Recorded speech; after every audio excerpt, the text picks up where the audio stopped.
হিসাবে একটা পৃথিবীতত্ত্বকে নির্দেশ করছে এবং তার যে লর্ড সে হচ্ছে শুক্র। আর ত্রিকোণ হিসেবে যদি দেখা যায় তাহলে অর্থ ত্রিকোণের প্রথম ধাপ, অর্থাৎ আমাদের কর্মজীবন এবং সেখান থেকে চেষ্টায় অর্থ উপার্জন করার।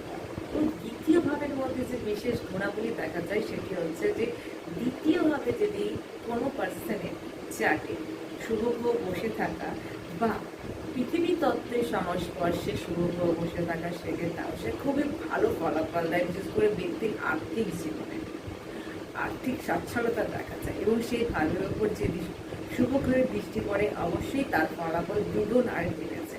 এবার সেকেন্ড হাউসের মধ্যে যে পয়েন্টটা আসে সেটা হচ্ছে কি আমাদের পাঁচটি ইন্দ্রিয়, অর্থাৎ আমাদের চোখ, কান, নাক, জিহ্বা, ত্বক পুরোটাই কিন্তু আমাদের ফেস, মুখমণ্ডলের উপর কিন্তু চলে আসে, যেটা সেকেন্ড হাউসের মধ্যেই আছে।